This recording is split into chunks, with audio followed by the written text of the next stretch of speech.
جب ہمیں کوئی روحانی مرض لاحق ہو، جب ہمیں کوئی شدید پریشانی اور غم ہو، تو عشق رسول صلی اللہ علیہ وآلہ وسلم سب سے طاقتور دوا ہے، اس لیے کہ نور قلب و روح میں داخل ہو جائے۔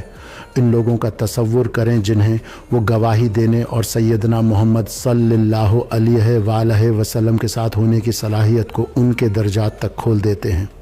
نبی کریم صلی اللہ علیہ وآلہ وسلم کی خوبصورت روشنی اور قرب ان کے دل کو فوراً سکون و اطمینان بخشتا ہے، اس دنیا کے غم و اندوا کی آگ کو بجھا دیتا ہے، اور یہی خوبصورت علاج ہے، اور یہ وہ ہے بامقصد دروازہ ہے جسے اللہ نے خاص طور پر بنایا ہے، جسے لوگ نہیں لے رہے ہیں۔ جب اللہ آپ کے آس پاس کی ہر چیز کو آگ کی طرح بنا دیتا ہے تو یہ جان بوجھ کر ہوتا ہے، کیونکہ وہ چاہتا ہے کہ آپ ایک مخصوص دروازے سے گزریں،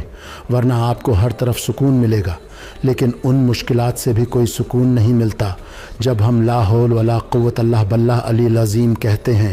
تو نہ کوئی مدد ہے اور نہ کوئی طاقت۔ یاد رکھیں تو آپ کو کیا یاد رکھنا چاہیے؟ صرف ایک دروازہ ہے جس سے مجھے سکون ملتا ہے، اور وہ ہے محمد رسول اللہ صلی اللہ علیہ وآلہ وسلم کی بارگاہ میں۔